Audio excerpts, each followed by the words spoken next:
CNN has confirmed that a House panel took a secret vote to release the ethics report on former Congressman Matt Gaetz. It is now set to be made public, this investigation, soon.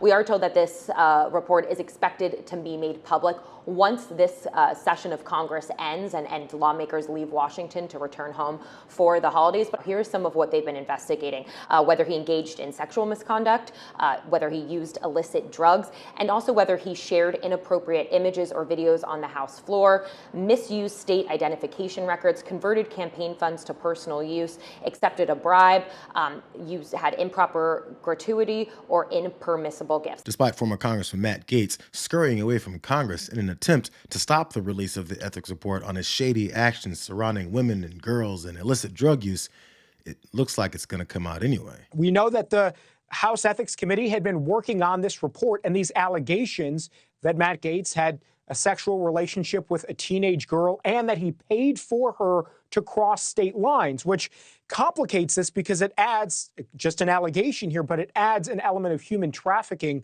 as well. They've been working on this investigation into him for almost 2 full years, if not more than that, and they were set to release the report 48 hours after he resigned abruptly from Congress. So that threw a wrench into the House ethics process, because once he retired in the 11th hour, they had a question to answer. Do we continue to release this report or not? Speaker Moses Mike Johnson was one of the most vocal opponents of releasing this report, despite his fake commitment to Christianity, morality, and ethics. It was unsurprising that he not only puts party over country, but he also puts party over Jesus. The Speaker of the House is not involved in that, can't be involved in that, so I'm not really the person probably to answer that question. But on Friday, you did want something to do with it. You said the House Ethics Committee report should not be released. In between those two comments, you did speak with President-elect Trump. Did he encourage you to change your position and to squash the House Ethics Committee report from being released? No, he did not. The President and I have literally not discussed one word about the ethics report, not once. And I've been with him quite a bit this week between Washington and Mar-a-Lago. And last night in Madison Square Garden. But this is what I'll tell you about that. What I said is entirely consistent. The Speaker of the House is not involved in ethics committee work, can't be, shouldn't be, because the Speaker can't put a thumb on the scale or have anything to do with that. So I have no idea what the contents of this report would be. I didn't even know about it, Jake, until the middle of this week when it was announced in the press.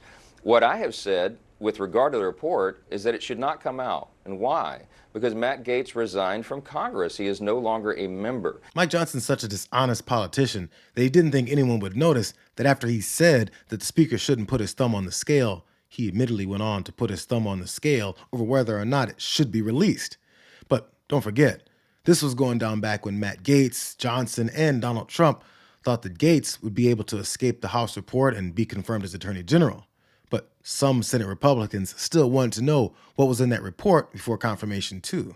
I think there should not be any limitation on the Senate Judiciary Committee's investigation, including whatever the House Ethics Committee has generated. And we should have access to it one way or another based on the way that we do all of these nominations.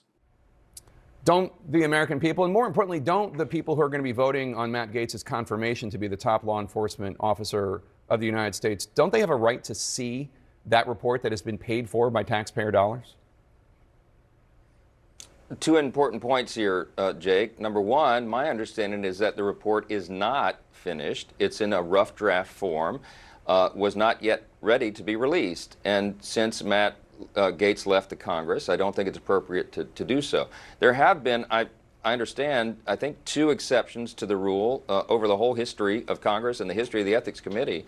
But I wasn't the Speaker at that time. I'm the Speaker now. The Speaker does not have the authority to stop the release of a report by the Ethics Committee, but I've just simply said what I believe is an obvious point, that we don't want to go down that road. Maybe it was Mike Johnson's streak of bad faith arguments that made Ethics Committee members ignore his commitment to Trump and decide to release that report. And don't forget, this isn't a panel made up of no good libs, as both Republicans and Democrats serve there. There was a vote within the House Ethics Committee. We were told that that vote was deadlocked at first, and so there was no decision on whether to release it.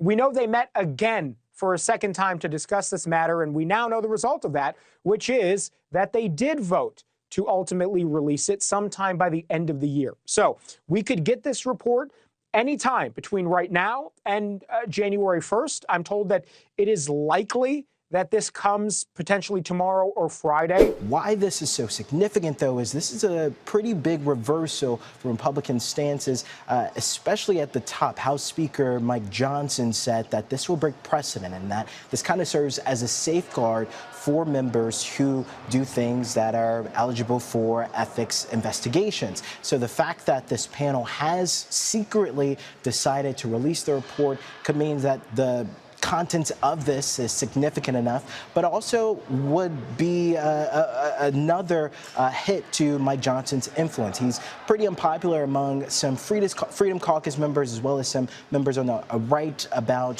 the negotiations and then the ultimate release of this continuing resolution. So this is another hit against him and his influence on the Hill. Let's pause for a second and think about how this bipartisan committee finally decided against the interests of Matt Gaetz, Donald Trump, Mike Johnson, and all who hope to cover up whatever will become public. It's possible that after the divisive and embarrassing removal of former Republican Speaker Kevin McCarthy that Matt Gaetz led, that it's all come back to bite him in the ass. You know, there were many House Republicans that supported McCarthy until the very end, and they weren't very big fans of Gaetz' determination to remove him as Speaker and ultimately from Congress completely.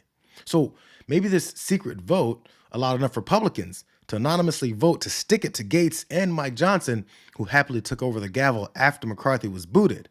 And don't forget, the former speaker kind of vowed to get his revenge for the seizure of his seat, and he has plenty of allies still in Congress to help him get it. So the release of Gaetz' investigation might be part one of Kevin McCarthy's revenge tour that he's planning for all 8 of the Republicans that turned on him. From the basis of watching someone on the job that they do, I don't think she'll probably have earned the right to get reelected. I don't believe the conference will ever heal if there's no consequences for the action. But you want Gaetz to lose. Clearly, you're supporting his primary opponent. Why do you want him out? Just because, is it simply because he led the charge to push you out? No, I just don't think Gaetz is a conservative. I mean, and if you think about it, if there's anybody who should go to trial, I mean, Gaetz is one who should be convicted in a trial. Why? Why do you say that? Well, we all know the challenge here. You can't sleep with underage women and think you can get away with it. I mean, he denies that. Well, the women don't, and so there's people in jail because of it, and I think that's a place that people should have a court. I just don't think that as an individual should be represented in Congress. And then the other part that you have, and the other part you have is one person who raised the issue. He's got an ethics complaint about sleeping with a 17-year-old.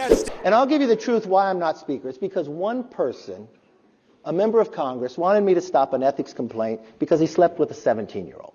An ethics complaint that started before I ever became Speaker, and that's illegal, and I'm not going to get in the middle. Did he do it or not? I don't know. But ethics is looking at it. There's other people in jail because of it. And he wanted me to influence it.